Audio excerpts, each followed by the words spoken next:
Welcome back to the All Beef No Filler podcast presented by Prep Baseball Nebraska. I'm your host, Pascal Paul, Director of Scouting for Prep Baseball Nebraska. We are joined today by one of the longest tenured coaches in Nebraska high school baseball history. He's amassed 581 wins, I believe, at a 70% winning percentage. The head coach of the Creighton Prep Junior Jays, Pat Mooney. Welcome, Coach Mooney. Welcome. Nice to have you here. Hopefully you're staying warm. I know it's been a little bit bitter cold in Nebraska and across the rest of the country. So hopefully you got some warm temps around you. You're right. Yeah. I wish it'd be getting warmer, but it's just tough seeing the snow on the field. I know we're hoping for that sun to come out and the warm weather to come with the spring. I know typically in Nebraska we have a little bit of a nice weather right before the spring happens and then get dumped on us. So Right. hopefully we can avoid that this year. Happy to have you on, Coach. You've been doing it for 27 years, probably, if not one of the longest tenured coach right now at the high school level. Talk to us a little bit about what you've seen and the differences from when you started to what it's like now coaching and the players at the high school level. I started back in 1991 at Prep with the JV program, and I did the JVs in the summer for the most part, sometimes sporadic in the spring because I helped out Creighton U, volunteered there for a little bit in the middle of the 90s. And then I took over in 99. So what I've seen over these years is just, I mean, more kids want to play, more kids want to perform, and then it's getting to a point that more kids want to specialize and do only one sport. And it's not just baseball. It's, it's only basketball. It's only football. It's only lacrosse and everything else. So we're seeing that change right now. When you talk about specialization and the development side of baseball, I would say Omaha, thanks to the College World Series, is per capita one of the better places in the country for baseball. In my experience, what do you think has made Omaha such a good place to have baseball? I'll include Lincoln in that area as well. What do you think has made the Omaha Lincoln area so rich, I would say, in baseball talent versus how many people you would say versus other states like a Georgia or a Florida? I think Omaha, we get the World Series. So all the kids want to play for the LSU and they want to play for the Mississippi State. So they push themselves a little bit. They don't have, I grew up in Minnesota where we had Division threes and Division twos, and there was always somewhere to go play. Here, I think the design for the kids in Nebraska is they want to be at the top level. So they're pushing a little bit. And then, the talent pool is not as, there's not as many as there is in Texas and in Florida and California and that kind of such per population. For what the kids do here in Nebraska, they see what they want to be. I guess you would say they want to be at that high level, so they see it, so they push it a little bit. I would agree with you. The College World Series gives them a ability to touch it and feel it and see that high level of baseball, without having a professional team in Nebraska. The closest thing would be, the corn or the Huskers. Yeah. And they're not always playing at home or in the area. So having that high level baseball in the area, I think, is a direct reflection on where the development in Omaha and Lincoln area has gone. And like you said, we don't have necessarily the same amount of volume of people as a Texas or a Georgia or California or some of those other states. But I think at the top, I think we're just as good as anyone in the country. And you can just see that based on the guys, not only that's come out of Creighton Prep, but all over the state with Tyson Lewis, the Cal Fountains of the world that recently, kind of made bigger jumps in the draft and into those major schools. Yeah. I think, another thing you could think about is the state of Nebraska does have an advantage over some other states because the kids, we have an excellent coaching field all the way through for all the big high schools in the state.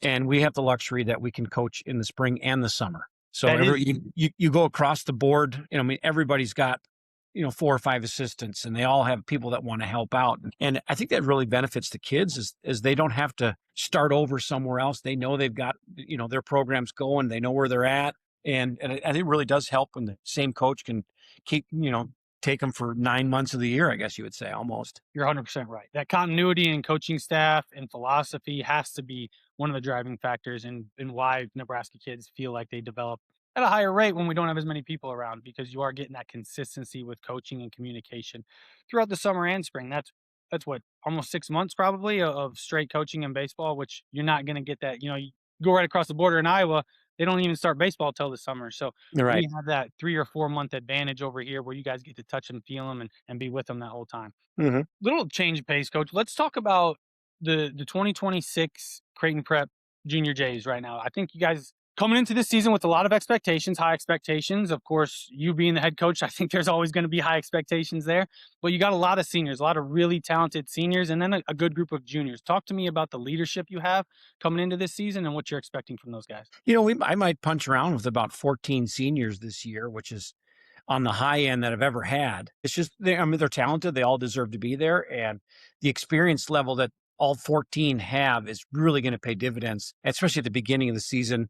In the spring, they know the weather, they know how to react to the schedule. I mean, our athletic director, Dr. Dan Sinzel, makes a great schedule for us. It's always really hard. I mean, we're thrown into a gauntlet. I think we started last year, just, our last couple of years is awful, but we've faced some nasty opponents. But by the end of the year, we're ready to roll. And it does make a difference. But I'm really counting on the experience level, and because they've been through so many situations already in the past 2 years and everything. And then you sprinkle in a couple nice juniors, and you sprinkle in a couple nice sophomores, and you got a nucleus of a good club. With that seniors and that leadership, last year I would venture to say that they were a little disappointed in the finish. Do you see them coming in this year with an additional motivation and drive into some of those workouts that you saw in the offseason? I think so. A lot of it's just the sheer. We only had 5 or 6 seniors last year, and we've doubled that amount. So I think just because there's more bodies, that this is it for them. This is their last hurrah at Creighton Prep High School. I think that's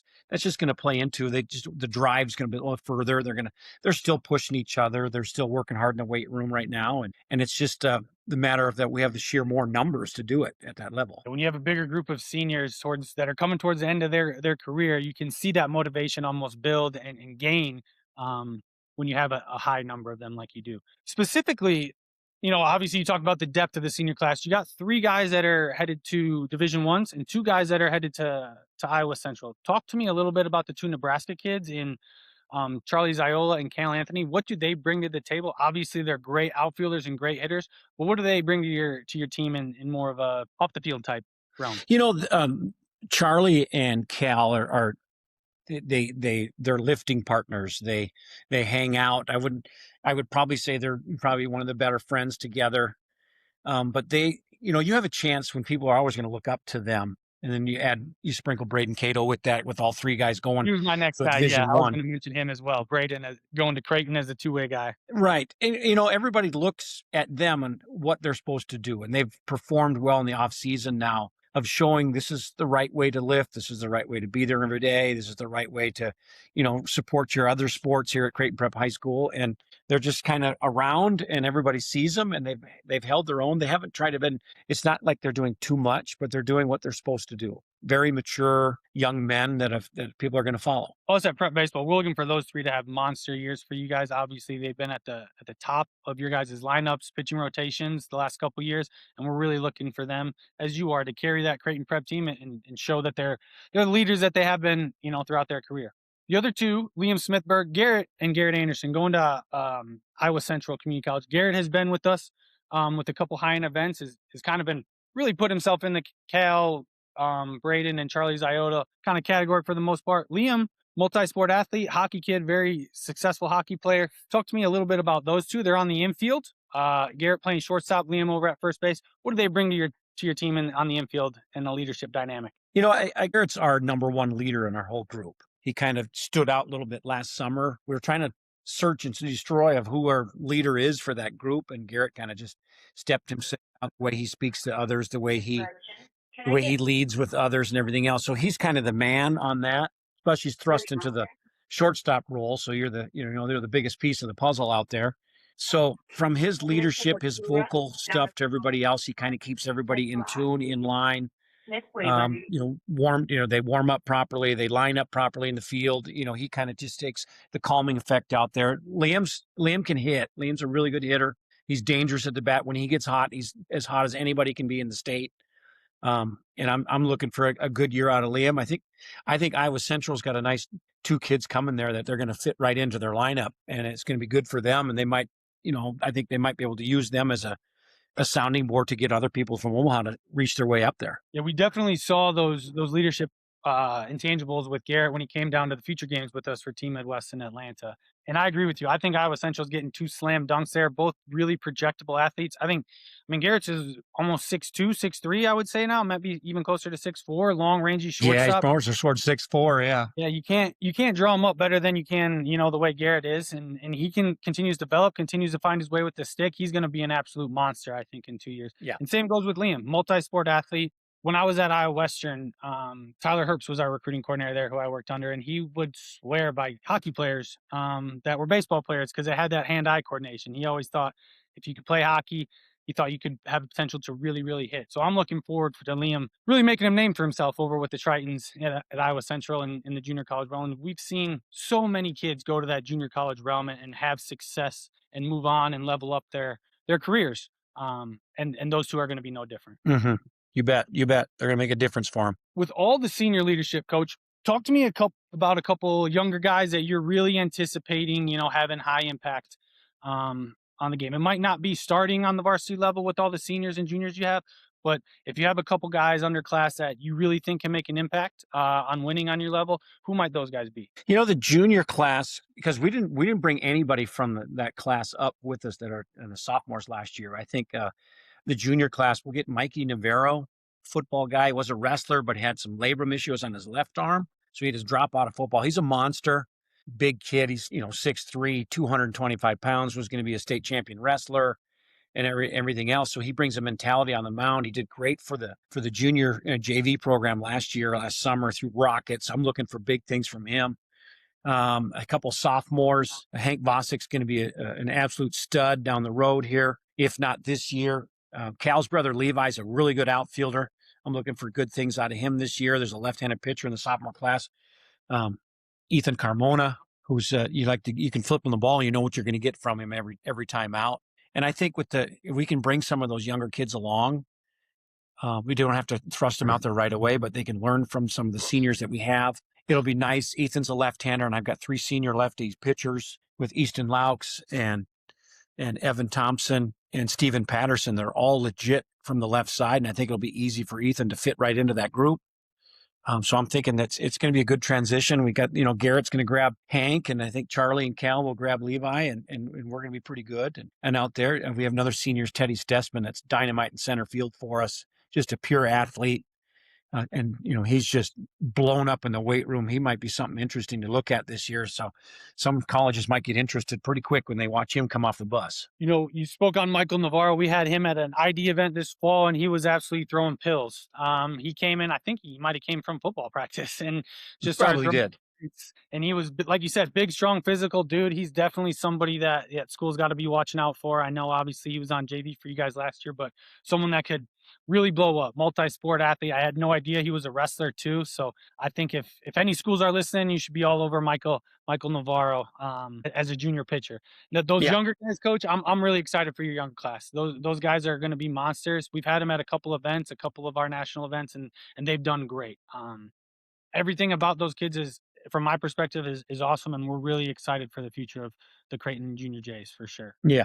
We're excited. We're excited for the boys. I don't want to gloss over Teddy Stessman and you said he's senior, correct, Coach? Yeah, Teddy Stratman.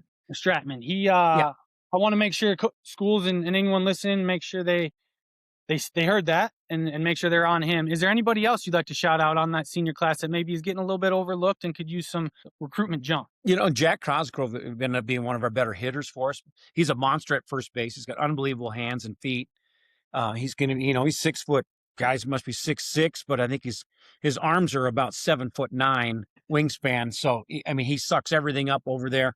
Him and Liam are going to, they'll both be in the lineup all the time. They both play first base. So if you're a younger kid and you're looking at those two, it's like, well, I'm not going to get too much playing time with those two are hanging around. So they're both good. They're both going to be in the middle lineup. Jack hit a lot for us towards the middle lineup all spring and summer, 3, 4, 5, right in that thing. We like to have him up at key situations. I know he's getting little sprinkles from, I think he really wants to end up, Rockhurst is high on his list. I know he's been down for a trip on that kind of thing, but I think he's still open to go anywhere else. Nolan Going on the mound. He's been injured and stuff. He's got some talent. As soon as he grows into, he's grown about 99 inches in the last 3 years. So as soon as he stops growing, we'll be all right. he comes from good bloodlines. His mom and dad were great athletes, and I know mom I think played at Creighton basketball, so he's a stud. His dad used to be his grandpa, I guess, was the football coach at Millard South way back in the day. So, he's around sports and that kind of stuff. So we're looking for a big year from him. I'll second all of those, Coach. I think if any coaches are out there, college coaches, recruiters, trying to find some players, ones in the weeds, I think there's definitely you're going to get players who know the game from Creighton Prep. You're going to get really motivated, high IQ players, and I think all those guys are names that schools need to be looking out for, especially if you're looking for seniors to fill roster spots. Your program coach is as competitive as any, year in and year out, no matter who you throw out there. And I think any of those guys could be easily good additions to a college program out there. Right. Yeah, they will be. Last question I have for you, Coach. Just outlook into 2026. We talked about your team. We kind of talked about the history. Where do you see this team going in 2026, and what kind of are your goals and expectations for them? I could probably make the thing for every coach, and you only go as far as your pitching can take you, especially in the spring with the cold weather. It really plays into it.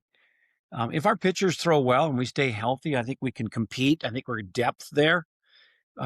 We'll be more mature on the mound, the situations we've seen. So I've got some pretty high expectations, and I think they're going to push some expectations. We were 17-15 last year, which was not happy. They weren't happy about that finish and how we did and everything. So I think that's one of the big deals for these kids. They say, like, wait a minute, that's not how it's supposed to get done. Let's make some difference. And I think the expectations that the hitting will come. I think we'll be better at the plate than we were, just because we'll have more discipline because we're older and we've seen, 300, 400, 500 more pitches thrown at us. Well, Coach, I'm really excited to see you. I know we talked about your talent in the upper class. I think you guys are going to be one of the top teams in the state. We're at Prep Baseball looking for you to be there in the state tournament at the end with, I think you got 11 seniors ranked with us and 7 juniors. So I'm not sure anyone has more guys ranked on our side. And I think you're going to really see dividends for that, especially with those seniors and that leadership that you have. Couldn't say good luck to you guys enough, to Creighton Prep and everything you guys got going over there. We're looking forward, like I said, to getting that season started and let's get those, let's play some ball. There you go. Thanks for Thank coming you. on. We'll, All right. Thank you. we'll see you soon. Thanks for everybody listening. This is another edition of the All Beef No Filler podcast, brought to you by Prep Baseball Report.